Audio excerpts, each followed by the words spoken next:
Hello, ladies and gentlemen. This is International Master Billy J, and I'm going to be doing something different today. Instead of doing like a Blitz commentary, I'll be doing a series of bullet commentaries. And what I'm going to do is just talk about the strategies you can use in bullets and how to use them effectively. So we pretty much started in the middle of a game right now, in the series actually, against Mysterious and Active King on Chesscube. And I was actually playing Mysterious earlier, and I whooped him pretty hard. But that only happened afterwards when I realized what he was doing, and I capitalized on it. Because in the beginning, I was actually not doing very well. But yeah, so I guess let's just start talking about it. I don't know too much about Active King, but he seems to be he's a pretty strong player. But well, we got checkmate. But Active King seems to be a pretty strong player, but he just not as fast. Although at the end he is fast. So first of all, one thing we gotta look at is that Mysterious, his lag is very very big. 420. That's usually a big advantage for both players, just because if you have lag, you're going to make your opponents think more. And not just think more, but also you're going to make them lose time. So as we can see, this E3 maneuver is actually very strong, because in bullet, you really want to create some complications, and this is exactly what Mysterious is doing. He is pretty much making like white really lose harmony in his pieces. I mean, if you look at these knights and stuff, it's not fantastic. But he actually just picked up a pawn. Not too sure about this pawn move, because I think the knight f2 pretty much just wins some stuff. I think he should play knight f2, but this is fine too, just because if he takes this, then he can go knight f2 here. Yeah, so I think Monsieur just fumbled on this one, because now it seems like Active King got out of the situation. It's really important if you're or maybe not, because he has queen d5 after, so knight takes e3 and queen d5. So it's really important if you're the defender that you trade out the pieces as quickly as possible in situations like this. And this is exactly what he's doing. Active King's queen c3 is very strong.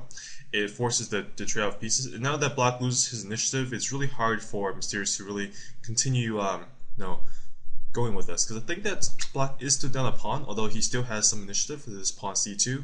Also rook f2 is coming. So yeah, white pretty much has to sack a pawn in order to prevent those rook from coming to the second rank. If your rook comes to second rank, it's actually a really big deal, because you're gonna lose a lot of time.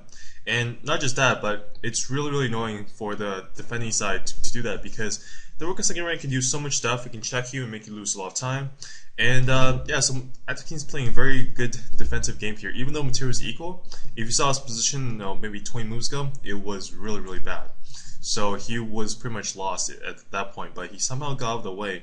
Although now it's not quite so clear either, actually, because now his king actually comes here, which means that this is pretty much a free queen.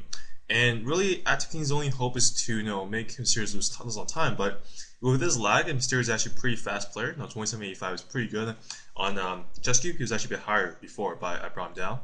Active King was actually 2900 when we started, and because they went 5-5, Mysterious gained a lot of points. And as we see, Mysterious is actually fairly fast. He's not super fast. Like if you're super fast, you wouldn't lose this much time. He's losing quite a bit of time. But the point is, Active King just flagged, and he really had no chance in that game. So yeah, Mysterious. So yeah. Oh damn it! Active King left. So unfortunately he left, and now we don't really have any good players to watch. All right, so I'm gonna be doing another one with these guys, I guess, because I just want to keep casting some bullet game just to check out the psychology and what you can do in bullet.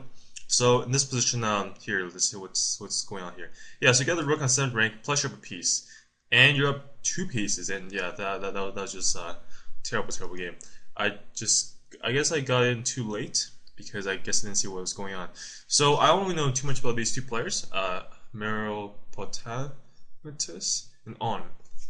Yeah, so right now they're playing a Slav line. I'm not really going to talk about the openings too much, because the bullet openings don't really matter as much. I mean, I've won games with like f6, g6, knight h6, knight f7, or like d6, e6, g6, b6, like everything. I won with pretty much everything. So openings are not that important. It's what you do in the middle game that's important. So I mean, Meropotamus is really really fast. Like he went 14 moves, lost like 4 seconds, but he did lose a pawn, which is kind of a big deal. But knight 6 b2, very strong move. So after taking on b2, it seems like. It seems like black is still a pawn, but he is still up a lot of time, 15 seconds. That's actually very significant, and Owen just lost a bit more time there. So that's not very very good. B4 is strong move, prevents c5, and unfortunately gave him the c4 square, which it's a big deal in blitz games, but bullet not too much. But he is creating some more stuff.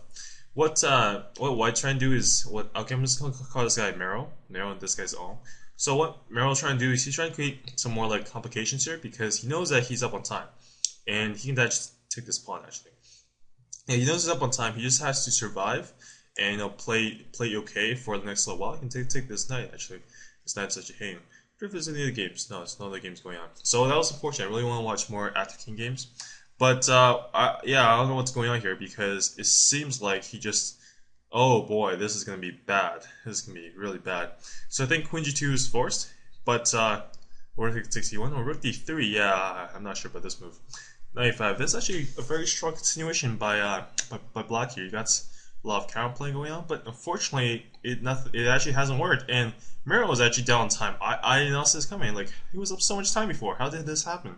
He just pretty much pre-moving all his moves, but at this point in stage of the game, whoever moves faster, and Mero is much faster. No, Owen just like lost on time, really fast. So that was not quite so good. Let me just check what this guy's saying here. Only I'm on Eric if you has been there before Dim.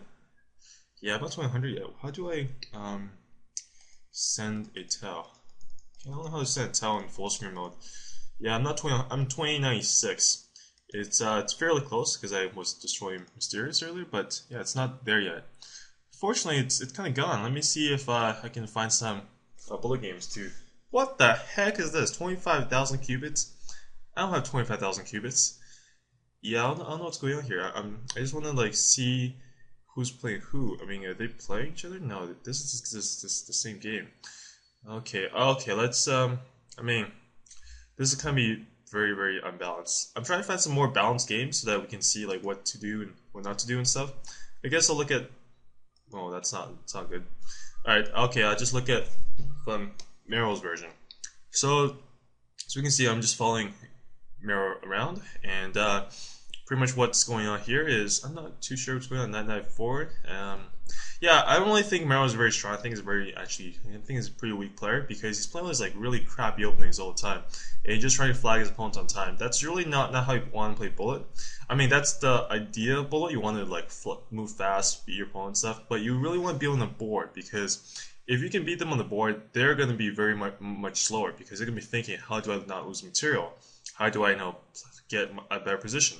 If you're constantly making them think and making them have to actually like think about what they're doing and stuff, then they're actually going to be down on time for most of the time. And that's how I usually play bullet. I try to make them lose the time. Oh, queen takes g7. Yeah, there you go. I'm not sure what he's doing here. Yeah, see, this is the type of asshole behavior that I don't really like from this guy here. He just says GG for like, and he doesn't just mate. Just mate the guy, man. I mean, there's no point in just bragging about it. He's 2,500. It's not a big deal. But yeah, so what I was saying is that if you want to play good bullet, you want to play good on the board because it doesn't matter how fast you move on the board. If you have crappy positions all the time and you're down like a piece by move 15, you're gonna be fine the whole time, and that's not gonna be fun. And especially against like higher players stuff, it doesn't matter if they're down 10 seconds after move 10. If they have a good position, they're gonna just outplay you and just actually they might just flag you because they move really fast too. Like I have moved with 0.1 second against players before for like 20 moves and checkmate them. I mean, it's happened. It's very it doesn't happen all the time, but it does happen more than you think. So I'm trying to find some more games here, but unfortunately it's all games. I don't really want to watch Mero. I don't think he's a very good player. I mean, he's just screwing around here. I mean, who the heck just stacks? I mean, come on. If you're playing Bo, you gotta play like good moves too. You don't want to just play fast. See, I think Korean's just too slow, and if Korean was a bit faster, he would be much stronger. Let's see here, Dashi Basar. I'm gonna take a look at this game again. Let me see how much time I have here. Recording 9 minutes. Okay, so this is just a really weird bullet session, and next time if I do this, I'm gonna try to find a series of games with opponents so that I don't have to keep switching, and I might not go on Chesscube again because some of these players are not very strong and they're just really fast. I don't really like that type of playstyle. I think it's kind of not that good. It doesn't really improve your chess. The point of bullet is not to move fast, but to see the tactics and have an intuition and just be able to identify the situation really fast, like much faster than before, so that when you get into a real game, you'll be able to actually use those techniques and you'll be able to play well. Because a lot of people, when they play bullet, they just play for time, and that's not correct. You want to play for position because it shows how fast you can actually win a position, and you can actually build your intuition that way. That's how I build my intuition, and I think it's a good way as well. But yeah, so far Dashi just sacked the rook. Yeah, I'm not sure. This actually doesn't work, but rook e7. He does have some compensation. Oh, it's g4. He wants to prevent there. So yeah, rook e7 because he wants to prevent the mate there. So that's a smart move. But I don't think this is winning. Although from then at this point maybe. Yeah, I mean, yeah, this is what happens when you have like an amateur playing against someone who's stronger. They just they don't play the best like intuitive moves because when in that situation, let's just take a look this for a bit here. This situation, you're up a rook, right? You know this is gonna be very very tricky. So h3, he sees that he has to be able to play something like rook d8 and just like stop him immediately. Because yeah, he just checked me. I'm not surprised by that. But this is what you don't really want to play if you're a lower player. So let's take a look at this again. See how novice plays this. So he defends his bishop, which is fair. I mean, it's perfectly fine bullet, and you can play whatever. Bishop h5, bishop g6, and I mean. Dashi just playing a normal carol game type of game, and really at this point there's not much happening here. I'm not sure about f5 though. I think g5 just locks in the bishop, but I guess he wants to play bishop h5, which is fair. I'm never going to say that's bad because at this point in the game it's too early to tell. But as we can see, Novice is able to trade off the queens, and this is what lower players try to do. They try to trade off the pieces usually against higher players because they want to, especially if you're a time player, you try and flag your pawns. But I kind of like Dashi's playstyle here. He plays very aggressively, although yeah, like pastor c checks, pastor c check, pastor plays check. This kind of idea is not the best, but at this point maybe it was okay because you force his king to go c7. But right now I think that Black is actually doing fairly well here. I think he could take on d4 to give him an isolated pawn, make it easier to play. But I mean, he's doing fine, and he can play knight e4 anytime he wants. I would say this position is objectively equal, but in bullet, I would say Black does have an advantage, just because his pieces are still. Actually, I'm not sure with Black. Actually, I think White has an advantage because these bishops are very dangerous, and he just goes for bishop e7. It's a nice tactic actually. Bishop e7, c4. Yeah, so he takes his knight, and I believe So White's definitely winning here. Those bishops are very strong. I forgot to mention that. In bullet games, if you have a pair of bishops, usually it's going to get you in exchange. It happens quite often. Sorry. And yeah, so far it's not really doing much. It's actually just waiting here. He's waiting for White to do something, and White's not really doing much here, and he's just trying to guard d2 square, but. Meanwhile, the time is going to favor Black for sure because higher player usually is faster, just because that's how bullet works. And yeah, he won't trade the rooks off. That's good because now White's not going to be able to win the exchange anymore. He's going to have just one rook. I mean, White doesn't even have the rooks anymore, so yeah, he's just going to be dropping material now. As we can see, Dashi's fairly fast and he's very intuitive. So he thought he was going to take on f5, so he took that guy. Took on b4. Yeah, it's a pretty funny move, but when you have no time, it's kind of hard. So take all his material and just gonna queen, and that's pretty much the game here. So I'm trying to find a better game here, but unfortunately there is no other game available. So we're gonna look at one last game here with Dashi, just to see how he does here. So this is a fairly okay opening. Bishop g5. I'm not a big fan of this kind of bishop g5, queen h6 stuff. It's very like silly. It doesn't really work all the time, and only if you're playing a really bad player will it actually work. Which apparently is what's happening here because e6 seems to be kind of strong here. e6 takes and bishop d3. It's good. Yeah, I'm not too sure about that move. I think that here he can actually take an f7 or take an f7 first. Yeah, take an f7. There you go. So he has his pawn here. It's kind of really annoying. I hope Black plays bishop e6. Actually, bishop e6, knight e5. No, knight e5 doesn't work. Yeah, so he pretty much can actually take this guy now. I think that White should take this guy, yep, and take there. He was hoping knight takes, so he can play knight g5, but no, it doesn't really work here. But Black really needs to take this pawn because he can't. Yeah, he has to take this pawn really fast. And I would say that so White has a 10-second advantage. It's quite a significant bullet, especially if you have even material. And even though he has a pair of bishops, he can exchange one of them off. So now it's a lot easier for white to play. Knight c5, yep, knight c5, knight e6. So knight g5, he can't take that guy actually. I think he will, yeah, e5. Rook d7? I think he has rook d7 here, or knight d7 here. This is a very easy tactic to see. Yep. Yeah, 97. So this is one of those like forks that you really gotta see too often. But you can just take this pawn actually. Yeah, so he just kind of assumed he was gonna defend this guy, so he played rook e4. That's pretty much what you expect in bullet. You expect your opponent to play the best move, even if they don't. So that's, you can be prepared if you pre-move the move. Pre-move is pretty much you move a piece before your opponent moves, which is a very important way to gain time. That's really the key way that good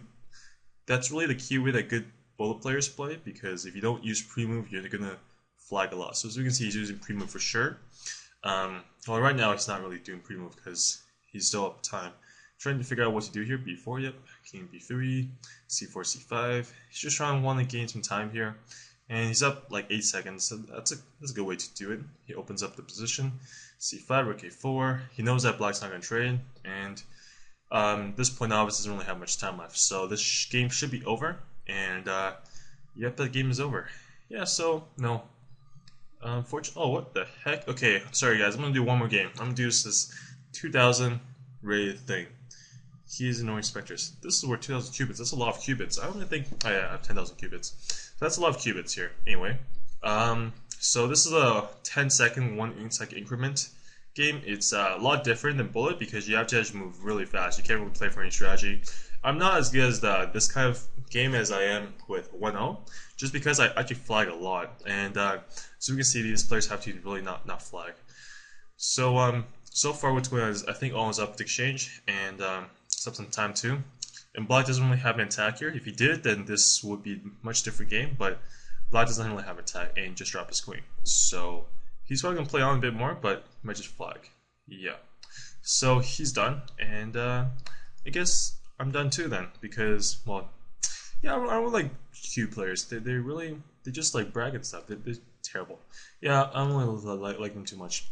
That's why I like ICC a lot more. They don't really talk, and they just play chess. But yeah, so I guess I'm done. Yes, we can see this one last game. Let's see how Dash is doing here. So this is the one thing that you don't really want to do if you're attacking. You don't want to trade queens off. What the heck just happened here? That was awful.